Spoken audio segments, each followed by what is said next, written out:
Halo para trader, kembali lagi di analisa harian dan mingguan kita untuk 16 Februari, hari Senin nanti ya, sampai tanggal 20 untuk di minggu depan ya. Lalu bagaimana pergerakan gold? Seperti yang kita udah bilang, yaitu naik ke atas di mingguannya, cuman kali ini sepertinya naiknya nggak terlalu drastis ya.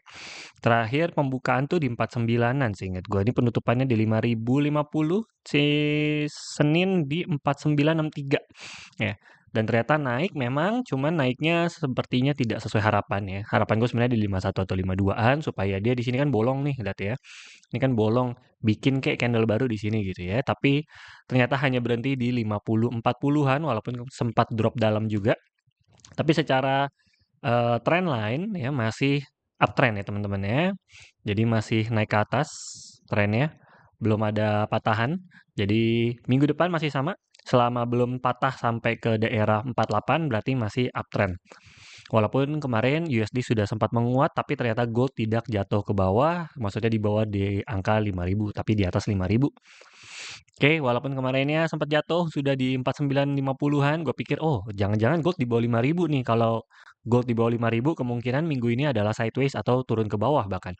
Tapi ternyata masih di atas 5.000, jadi masih uptrend. Masih ada dorongan kuat untuk dari sisi para buyersnya. Lalu dari kemarin ya, kemarin kita ada sell di sampai siang hari aja, sorenya gue udah tutup, udah close karena sudah profit kira-kira 15 juga. Lalu kemarin uptrend lagi di daerah 5.000-an terbang sampai ke 5.040. Oke, lalu bagaimana sekarang pergerakannya di Senin ya? Senin mari kita hapus dulu terlalu banyak ya posisinya. Jadi kita lihat untuk saat ini cukup kuat ya ini ya bantalannya untuk kita bisa cari sell, untuk kita counter trend tipis sembari menunggu hasil news ya. Perkiraan gue jam 10 pagi pas pembukaan adalah naik ke atas. Nah, kalau naik ke atas kira-kira mungkin 30-an, mungkin di daerah 70-an, jadi 80 bisa kita sell tipis. Lalu kita bisa cari buy di area bawah sini lagi. Ini jebol sih. Ya, ini juga kurang kuat sebenarnya. Ini nggak kuat. Ini juga kurang kuat sebenarnya kalau mau di daerah bawahnya lagi. Ternyata memang masih kurang kuat ini ya. Pijakannya ya di daerah sini tidak ada pijakan. Langsung di bawah nih, 4924 langsung pijakannya yang kuatnya. Pijakan tipis 4986. Ya, memang range-nya memang masih jauh ya di daerah 5.000-an ini belum ada pijakan yang lebih kuat lagi. So, ya, seperti ini saja di hari Senin hanya satu setup saja antara di 5.082 berarti daerah sell-nya kurang lebih, dan ini daerah buy-nya di 4986 kurang lebihnya juga ya, untuk kita cari buy-nya di daerah-daerah sini gitu ya areanya. Lalu di sini jangan pernah entry. Kalau lagi di tengah-tengah jangan coba-coba entry karena jatuhnya gambling, kita nggak tahu arahnya mau kemana. Cuma kalau searah memang enak. Tapi kalau enggak, ya boncosnya SL-nya cukup jauh soalnya. Stop loss-nya cukup jauh. Jadi kalau di sini masih oke lah ya kalau di daerah atas ataupun daerah bawah sini. Nah, lalu kalau jebol baru kita follow the trend. Siapa tahu tiba-tiba ada big news kan, geopolitik kita nggak tahu. Ya, ini kalau jebol bakalan lanjut rally naik ke atas, begitu juga sebaliknya di daerah bawah sini. Kalau jebol, ini daerah sini bahkan malahan nih areanya nih. Ya, area ini atau di bawah sini sih lebih aman lagi 4910. Cuman kalau dalam satu hari ya dari 42 ke ini tuh udah lebih dari 100 gitu ya. Jadi segini udah cukup. Ini kalau jebol di 4950 atau 4940-an udah bisa follow the trend. Nah, kalau follow kemungkinan yang terbawahnya ya bisa langsung dapat di daerah 48, ini enggak, atau lanjut ke daerah 47-an. Yang kita nggak tahu di daerah sini masih sedikit candlenya, pijakannya karena memang masih apa namanya masih sedikit yang dikunjunginya karena hariannya terbangnya terlalu jauh waktu kemarin-kemarin. Jadi memang nggak ada pijakan dari 4 jam ataupun 1 jam nih.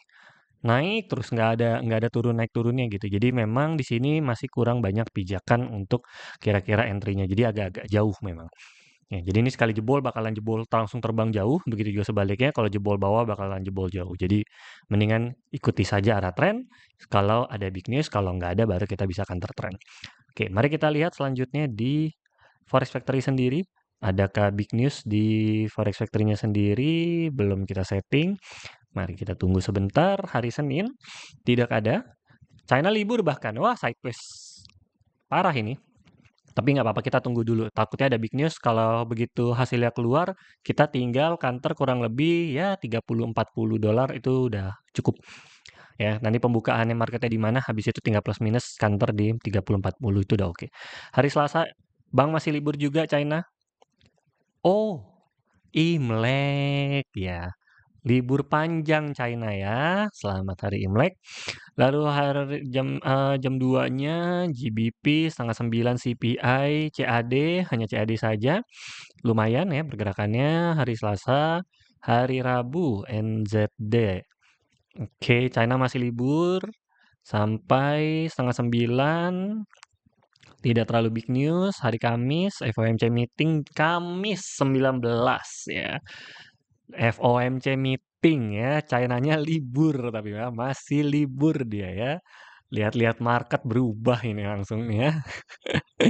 Join market langsung dia ya, kaget dia nanti ya. FOMC meeting nih penting nih ya. Besar kemungkinan ini malah drop ini karena USD akan menguat terus kan.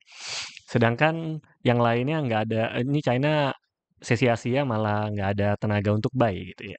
Kan biasa mereka perang kan, kalau sini menguat, sini yang beli gitu kan. Ini nggak, kalau nggak satu arah nih, antara naik drastis atau turun drastis. Kemungkinan besar turun drastis, karena USD lagi mau menguat kembali dia. AUD juga sama, setengah 9, nanti ada unemployment claim di hari Kamisnya, sorry. Pending home sales juga sama, ini jadi oranye udah. Biasanya merah ini home sales jadi oranye, lalu hari Jumat, masih libur, China libur seminggu ya berarti ya. NZD sama GBP retail sales, wah Jumat big news semua ya. PCE, Advanced GDP, Manufacturing PMI, waduh. Wah, Jumat nih ya, tanggal 18 berarti sebagai penentuan FOMC, sama tanggal 20 ini adalah penentuan besarnya. Jadi itu yang akan kita pantau ya.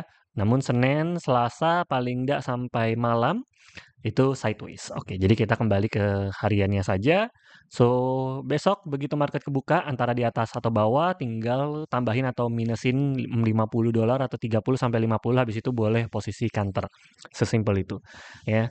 Jadi market buka, jangan langsung entry dulu, tunggu dia nambah lagi 30 atau kurang lagi 30 baru open lagi. Seperti itu biasanya. Itu udah auto cuan gampang lah, cari 10 dolar sampai 20 mah di saat itu. Oke, so segitu saja analisa harian dan mingguan kita ke depannya. Mingguan masih menurut gua adalah ini posisinya sih masih uptrend, cuman kalau dari segi geopolitik itu ada potensi turun ke bawah karena ada potensi USD menguat dan China masih libur masalahnya. Ya, jadi kalaupun turun ke bawah, kemungkinan mungkin paling rendah setidaknya di daerah 47-an. Bisa jadi ini patokan yang terbaru 4668. Kita tandain dulu. Ya, ini mingguannya 4655 ini bisa dikunjungi ya, kalau dia turun ke bawah, atau kalau dia naik ke atas bisa kembali ke daerah 5.300-an atau 200-an. Harapan gue 52 ini ada yang ngisi nih. 52 ini masih bolong soalnya. Oke, cuman kalau yang naik 52 itu harapan, kalau secara geopolitik sebenarnya turun ke bawah ke daerah 4655. Kita tinggal lihat market ke daerah mana. Segitu saja analisa harian dan mingguan kita kali ini. Salam profit.